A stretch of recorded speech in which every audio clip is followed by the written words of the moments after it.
Waheguru ji. Farida it सिराणे भोए सवण, कीड़ा लड़े ओ मास, के तड़िया जोग वापरे, इकत पया पास। फरीदा भन्नी घड़ी सवन्नवी, टुटी नागर लज,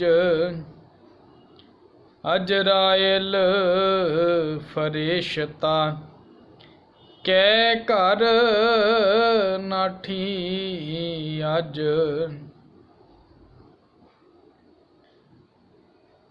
फरीदा भन्नी घड़ी सवन्नवी, टूटी नागर लज, जो सज्जन पोए भार थे, से क्यों आवें अज। फरीदा बेनिवाजा कुत्तिया, एह ना भली रीत, कब ही चल ना आया, पंजे वक्त मसीत।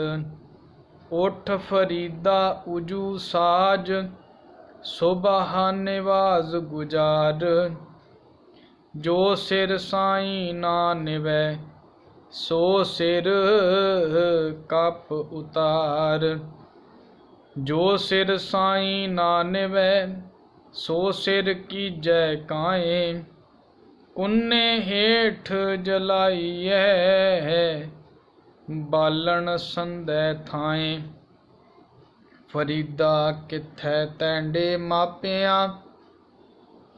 जिन्नी तू जने होए, तै पासों ओए लद गए, तू अजे ना पतीण होए। वाहिगुरु जी का खालसा, वाहिगुरु जी की फतेह। गुरु प्यारे, गुरु सवारे सत संगी जनों, सतगुर दी रहमत दे नाल आपां चल रही बाबा शेख फरीद साहिब उन्हां दे लड़ीवार शलोकां दी विचार दे अंदर 66 शलोक तक विचार सांझी कर चुके हाँ। अज अगलेरे शलोक तो बाबा जी सानू फिर मौत चेते करा रहे हैं कि बंदिया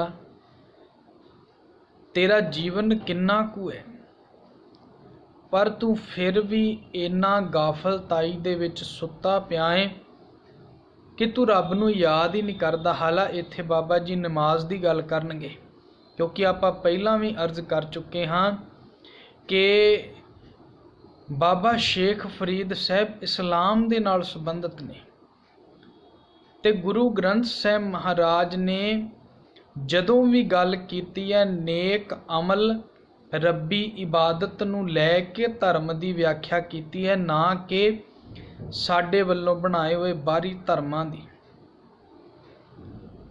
गुरु साहब जदों धर्म की व्याख्या दिंदे ने, ना सिख ना इस्लाम ना हिंदू ना जैनी ना बोधी ना पारसी किसी का जिक्र नहीं करते। जिक्र करते ने सर्ब धर्म मह श्रेष्ठ धर्म। सब तो श्रेष्ठ धर्म केड़ा है? हर को नाम जप निर्मल कर्म, हरि दी याद औत और कर्मां दी निर्मलता।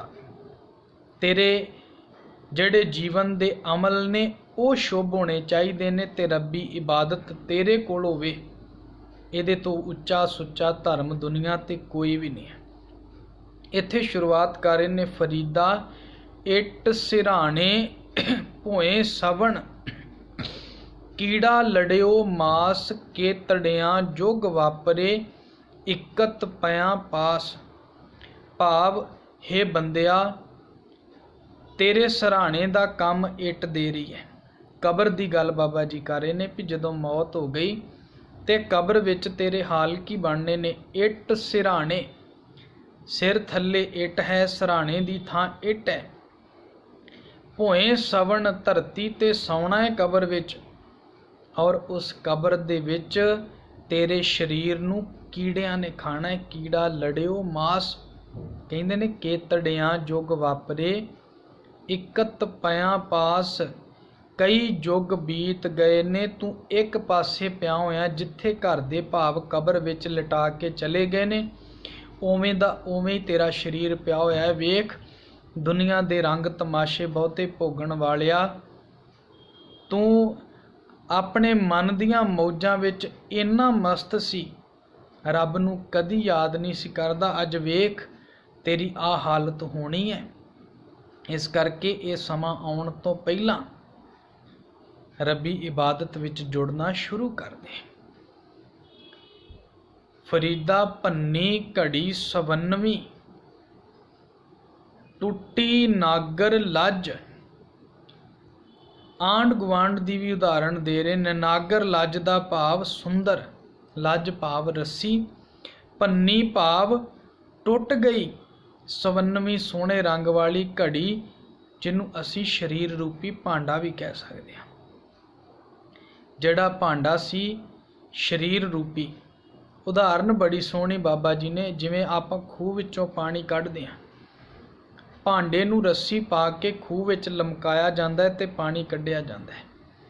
इवें ही साडी रस्सी जिहड़ी सी सवासां दी, ये शरीर रूपी भांडे नाल बझी होई सी, उहदे नाल साडा शरीर चल फिर रहा सी। कहण लगे रस्सी सवासां दी टुट गई ते ये शरीर जिहड़ा सोहना भांडा सी ये भज गया है, टुट गया है, क्योंकि इहदी उदों तक ही कीमत है जदों तक सवास ने।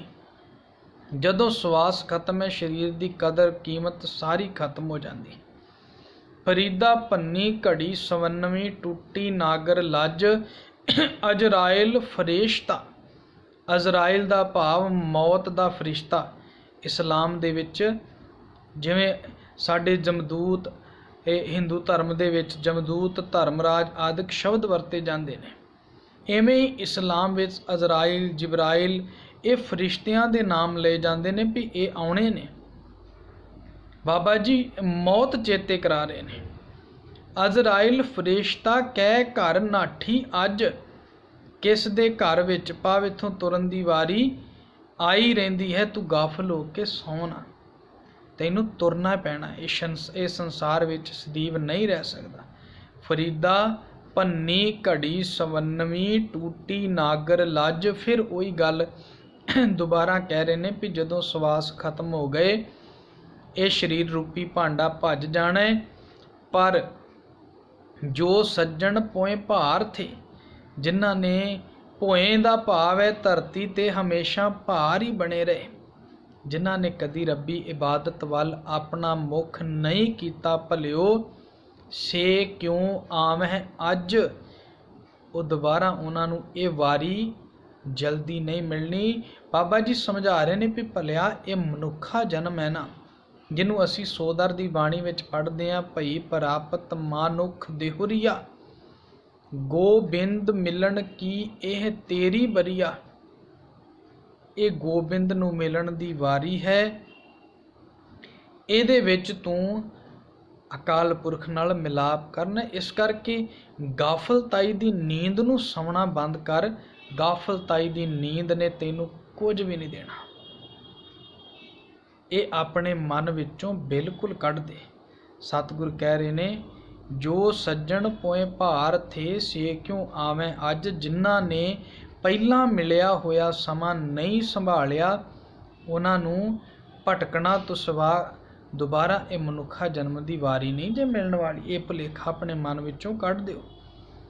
ਫਿਰ ਅੱਗੇ ਆਪਣੇ ਆਪ ਨੂੰ ਸੰਬੋਧਨ ਕਰਕੇ ਬਾਬਾ ਜੀ ਕਹਿ ਰਹੇ ਨੇ, ਫਰੀਦਾ ਬੇਨਿਵਾਜਾ ਕੁੱਤਿਆ। ਨਿਵਾਜ ਦਾ ਭਾਵ ਹੈ ਨਮਾਜ਼ ਪੜ੍ਹਨੀ। ਕਹਿਣ ਲੱਗੇ ਹੈ ਇਹ ਸ਼ਬਦ ਬੋਲਣਾ ਵੀ औखा लगता है। अपने आप ਨੂੰ संबोधन करके कह रहे ने कि वह मनुख कुत्तियां समान है। हे फरीद, जिहड़ा बंदा नमाज नहीं पढ़ना, कब ही चल ना आया पंजे वक्त मसीत। ये तेरी रीत जीवन जीण दा तरीका चंगा नहीं है। तू 5 वक्त की नमाज वो भी पढ़न लई कदी मसीत विच आउणा नहीं। तू कहना मेरे कोल टाइम नहीं है। साडे विच भी ये वापरदा है ना। गुरु घर आउण लई बंदियां दे अगे हथ जोड़ने पैंदे ने भी तुसीं आओ। बंदे कहंदे ने साडे कोल टाइम नहीं है। ਸਾਡੇ ਵਰਗੇ ਬੜੇ ਆਏ ਸੀ ਜਿਨ੍ਹਾਂ ਨੇ ਕਿਹਾ ਸੀ ਸ਼ਾਇਦ ਸਾਡਾ ਟਾਈਮ ਹੀ ਹੈ ਜਿਹੜਾ ਦੁਨੀਆ ਚਲਾ ਰਿਹਾ ਹੈ, ਜੇ ਅਸੀਂ ਹਟ ਗਏ ਤੇ ਦੁਨੀਆ ਦੀ ਇਹ ਸਾਰੀ ਕਾਰ ਵਿਹਾਰ ਖਤਮ ਹੋ ਜਾਵੇਗੀ। ਬਾਬਾ ਜੀ ਕਹਿੰਦੇ ਵੱਡਿਆ ਇਹ ਭੁਲੇਖਾ ਮਨ ਵਿੱਚੋਂ ਕੱਢ ਦੇ। ਅਗਾਂਹ ਚੇਤੇ ਕਰਾਉਣਗੇ ਵੀ ਤੇਰੇ ਮਾਂ ਪਿਓ ਜਿਨ੍ਹਾਂ ਨੇ ਤੈਨੂੰ ਜਨਮ ਦਿੱਤਾ, ਕਦੀ ਉਹਨਾਂ ਕੋਲ ਵੀ ਟਾਈਮ ਨਹੀਂ ਸੀ ਵੀ ਰੱਬ ਦੀ ਇਬਾਦਤ ਵਿੱਚ ਜੁੜ ਜਾਣ। ਅੱਜ ਮੈਨੂੰ ਦੱਸ ਉਹ ਮਾਂ ਪਿਓ ਕਿੱਥੇ ਨੇ ਤੇਰੇ? ਆਪਣੇ ਹੱਥੀਂ ਤੇ ਦੱਬ ਕੇ ਆਇਆ, ਫਿਰ ਵੀ ਤੈਨੂੰ ਸਮਝ ਨਹੀਂ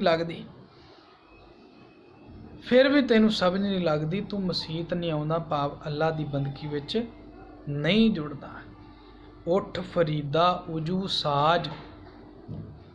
ਉਜੂ ਦਾ ਭਾਵ ਹੁੰਦਾ ਹੈ ਇਸਲਾਮ ਦੇ ਵਿੱਚ ਮੁਸਲਮਾਨ ਵੀਰ ਜਦੋਂ ਨਮਾਜ਼ ਅਦਾ ਕਰਦੇ ਨੇ ਉਹ ਪਹਿਲਾਂ ਆਪਣੇ ਹੱਥ ਮੂੰਹ ਪੈਰ ਧੋਂਦੇ ਨੇ, ਕੂਣੀ ਤੱਕ ਹੱਥ ਧੋਣੇ, ਮੂੰਹ ਧੋਣਾ, ਆਪਣੇ ਪੈਰਾਂ ਨੂੰ ਧੋ ਕੇ ਚੰਗੀ ਤਰ੍ਹਾਂ ਫਿਰ ਨਮਾਜ਼ ਅਦਾ ਕਰਦੇ ਨੇ। ਬਾਬਾ ਜੀ ਕਹਿੰਦੇ ਨੇ ਉੱਠ ਉਜੂ ਸਾਜ, ਹੱਥ ਪੈਰ ਧੋ, ਕੀ ਕਰ ਸੁਬਹ ਨਵਾਜ਼ ਗੁਜ਼ਾਰ, ਸਵੇਰ ਦੀ ਨਮਾਜ਼ ਉਹਨੂੰ ਪੜ੍ਹ। ਜੋ ਸਿਰ ਸਾਈਂ ਨਾ ਨਿਵੈ ਸੋ ਸਿਰ ਕੱਪ ਉਤਾਰ। ਉਹ ਸਿਰ ਜਿਹੜਾ ਸਾਈਂ ਅੱਗੇ ਨਿਆਉਂਦਾ ਨਹੀਂ ਹੈ, ਇਹੋ ਜਿਹੇ ਸਿਰ ਨੂੰ ਤੇ ਵੱਢ ਦੇਣਾ ਚਾਹੀਦਾ। ਇਹੋ ਜਿਹੇ ਸਿਰ ਦਾ ਕੀ ਲਾਭ ਹੈ? ਜੋ ਸਿਰ ਸਾਈਂ ਨਾ ਨਿਵੈ ਸੋ ਸਿਰ ਕੀਜੈ ਕਾਏ। ਇਹੋ ਜਿਹੇ ਸਿਰ ਦਾ ਕੀ ਕਰੀਏ ਜਿਹੜਾ ਸਿਰ ਰੱਬ ਅੱਗੇ ਝੁਕਦਾ ਹੀ ਨਹੀਂ ਪਿਆ, ਜਿਹੜਾ ਹਰ ਵੇਲੇ ਆਕੜਿਆ ਪਿਆ। ਕਹਿਣ ਲੱਗੇ ਉਹਨੂੰ ਕੀ ਕਰੋ? ਕੁੰਨੇ ਹੇਠ ਜਲਾਈਏ ਬਾਲਣ ਸੰਧੈ ਥਾਂ, ਬਾਲਣ ਦੀ ਥਾਂ ਤੇ ਉਹਨੂੰ ਹਾਂਡੀ ਦੇ ਥੱਲੇ ਸਾੜ ਦੇਣਾ ਚਾਹੀਦਾ। ਭਾਵ ਜਿਹੜੇ ਬਰਤਨ ਵਿੱਚ ਭੋਜਨ ਪਕਾਉਂਦੇ ਆ, ਜਦੋਂ ਅਸੀਂ ਉਹਨੂੰ ਪਕਾਉਂਦੇ ਉਹਦੇ ਥੱਲੇ ਅੱਗ ਬਾਲਦੇ ਆ, ਉਹਦੇ ਥੱਲੇ ਅੱਗ ਬਾਲਣ ਲਈ ਲੱਕੜਾਂ ਦੀ ਥਾਂ ਸਿਰ ਬਾਲ ਦਿਓ ਇਹੋ ਜਿਹੇ ਬੰਦੇ ਦਾ ਜਿਹੜਾ ਰੱਬ ਅੱਗੇ ਝੁਕਦਾ ਹੀ ਨਹੀਂ ਪਿਆ। ਫਿਰ ਅਗਾਂਹ ਚੇਤੇ ਕਰਾਉਂਦੇ ਨੇ, ਵੇਖ ਅੱਜ ਜਿਹੜੀਆਂ ਚੀਜ਼ਾਂ ਦੇ ਵਿੱਚ ਤੂੰ ਮਸਤ ਹੈ ਨਾ, ਕਦੀ ਤੇਰੇ ਬਜ਼ੁਰਗ ਵੀ ਸੰਸਾਰ ਤੇ ਰਹਿ ਕੇ ਗਏ ਨੇ, ਕਦੀ ਉਹਨਾਂ ਦੇ ਬਜ਼ੁਰਗ ਵੀ ਸੰਸਾਰ ਤੇ ਰਹਿ ਕੇ ਗਏ ਨੇ। ਇਹਨਾਂ ਚੀਜ਼ਾਂ ਦੇ ਵਿੱਚ ਉਹ ਵੀ ਮਸਤ ਸਨ। ਕਿੱਥੇ ਤੈਂਡੇ ਮਾਪਿਆਂ ਫਰੀਦਾ, ਕਿੱਥੇ ਤੈਂਡੇ ਮਾਪਿਆਂ ਜਿੰਨੀ ਤੂੰ ਜਣੇ ਹੋਏ, ਜਿਨ੍ਹਾਂ ਨੇ ਤੈਨੂੰ ਪੈਦਾ ਕੀਤਾ ਜਣਿਆ ਹੈ। ਤੈ ਪਾਸੋਂ ਉਹ ਲੱਦ ਗਏ, ਤੂੰ ਅਜੇ ਨਾ ਪਤੀਣ ਹੋਏ, ਤੇਰੇ ਪਾਸੋਂ ਹੀ ਉਹ ਲੱਦ ਕੇ ਚਲੇ ਗਏ। ਭਾਵ ਤੂੰ ਆਪਣੇ ਹੱਥੀਂ ਤੇ ਸਾੜ ਕੇ ਆਇਆ ਹੈ, ਆਪਣੇ ਹੱਥੀਂ ਤੇ ਦਬਾ ਕੇ ਆਇਆ ਹੈ। ਕਿਉਂਕਿ ਦਬਾਉਣ ਦੀ ਗੱਲ ਇੱਥੇ ਬਾਬਾ ਜੀ ਇਸਲਾਮ ਦੀ ਕਰ ਰਹੇ ਨੇ, ਇਸ ਕਰਕੇ ਇੱਥੇ ਭਾਵ ਉਹਨਾਂ ਨੂੰ ਆਪਣੇ ਹੱਥੀਂ ਤੂੰ ਤੋਰਿਆ ਹੈ। ਫਿਰ ਵੀ ਤੈਨੂੰ ਸਮਝ ਨਹੀਂ ਲੱਗਦੀ ਵੀ ਜੇ ਤੂੰ ਤੋਰ ਕੇ ਆਇਆ, ਉਹਨਾਂ ਨੇ ਆਪਣਿਆਂ ਨੂੰ ਤੋਰਿਆ, ਅਗਾਂਹ ਤੈਨੂੰ ਵੀ ਤੇ ਵਾਰੀ ਆ ਜਾਣੀ ਹੈ, ਤੈਨੂੰ ਵੀ ਸੰਸਾਰ ਛੱਡਣਾ ਪੈਣਾ। ਕਿਉਂ ਇਹਦੇ ਨਾਲ ਇੰਨਾ ਗਾਫਲ ਹੋ ਕੇ ਸੁੱਤਾ ਪਿਆ?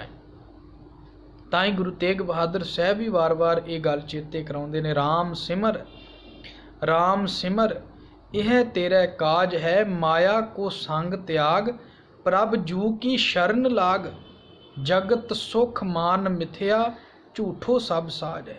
ਇਹ ਜਗਤ ਦਾ ਸੁਖ ਸਾਰਾ ਤੇ ਮਿਥਿਆ ਹੈ, ਸਭ ਕੁਝ ਛੱਡਣਾ ਪੈਣਾ ਹੈ। ਭਲਿਆ ਬੰਦਾ ਬਣ ਜਾ, ਰੱਬ ਦੀ ਇਬਾਦਤ ਵੱਲ ਲੱਗ ਜਾ, ਕਿਉਂਕਿ ਬੰਦਾ ਬੜੇ ਬਹਾਨੇ ਲਾਉਂਦਾ। ਸਤਿਗੁਰ ਦਾ ਬੜਾ ਪਿਆਰਾ ਇੱਕ ਸ਼ਬਦ ਹੈ, ਸ਼ੁਰੂਆਤ ਕਰਦੇ ਨੇ, ਸੰਬਾਹੀ ਸਲਾਹ ਜਿਨੀ ਧਿਆਇਆ ਇੱਕ ਮਨ, ਸੇਈ ਪੂਰੇ ਸ਼ਾਹ ਵਖਤੈ ਉੱਪਰ ਲੜ ਮੋਏ।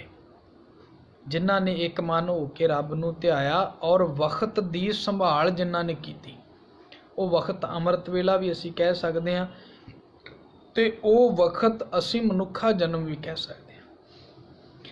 ਸੰਬਾਹੀ ਸਲਾਹ ਜਿਨੀ ਧਿਆਇਆ ਇੱਕ ਮਨ, ਸੇਈ ਪੂਰੇ ਸ਼ਾਹ। ਅਸਲ ਸ਼ਾਹ ਤੇ ਉਹ ਨੇ, ਅਮੀਰ ਬੰਦੇ ਉਹ ਨੇ ਜੋ ਵਕਤ ਹੈ ਉੱਪਰ ਲੜ ਮੋਏ। ਅਗਾਂਹ ਕੀ ਹੁੰਦਾ ਹੈ? ਅੰਮ੍ਰਿਤ ਵੇਲਾ ਗਿਆ, ਦੂਜੈ ਬਹੁਤੇ ਰਾਹ ਮਨ ਕੀਆਂ ਮੱਤੀ ਖਿੰਡੀਆਂ। ਕਿਸੇ ਨੂੰ ਕੋ ਅੰਮ੍ਰਿਤ ਵੇਲਾ ਸੰਭਾਲਣਾ ਚਾਹੀਦਾ ਹੈ। ਬੰਦਾ ਕਹਿੰਦਾ ਨਹੀਂ ਇਹ ਅੰਮ੍ਰਿਤ ਵੇਲਾ ਮੈਨੂੰ ਜਾਗ ਨਹੀਂ ਆਉਂਦੀ, ਮੈਂ ਇਹ ਹੈ ਉਹ, 20 ਬਹਾਨੇ ਅਸੀਂ ਲਾਉਂਦੇ ਹਾਂ, ਮੈਂ ਦਿਨ ਚੜੇ ਕਰ ਲਵਾਂਗਾ। ਸਤਿਗੁਰ ਕਹਿੰਦੇ ਵੇਖ ਦਿਨ ਚੜੇ ਤੇ ਲਈ ਹਾਲਤ ਕੀ ਹੋਣੀ ਹੈ। ਅੰਮ੍ਰਿਤ ਵੇਲਾ ਨਹੀਂ ਸਾਂਭਿਆ, ਤੂੰ अपना दिन वेले उठिया तो की होया, फिर दूजा पैर शुरू होया, दूजे बहुते राह। फिर उठद्या ही मेरा तो फलाना काम करन वाला है, मेरा तो फलाना काम है, मैं ऑफिस जाना है, मैं कारोबार देखना है, मैं फलाने नाल मेरी मीटिंग है, ये है वो है। सतगुरु कहते फिर तो तेरे काम शुरू हो जाने ने, फिर तू सिमर लवेंगा, याद कर लवेंगा। नहीं, अमृत वेला नहीं सांभिया, दूजे पैर की होना, तेनू काम याद आने शुरू हो जाने, मैं तो उत्थे जाना है, मैं तो उत्थे जाना, मैं आ करना, मैं ओ करना। दूजे बहुते राह मन कीਆਂ मती खिंडियां, फेर पए असगाह, गोते खाए न निकले। ਇਹੋ ਜੇ ਕੰਮਾਂ ਦੇ ਵਿੱਚ ਗੋਤੇ ਆਉਣੇ ਨੇ, तेरे कोल इस गोतियां विचों बाहर नहीं आया जाना। फिर बंदा कहता थोड़ा कामकार करके बाद विच आपां वेख लवांगे। सतगुर कहते वेख तीजै मुई गिराह, भुख तिखा दोए भौंकियां। काम विच लगा फिर तेरा खाण वाल ध्यान हो जाना भी हुण मैं अपनी भुख नूं भी तो शांत करना है।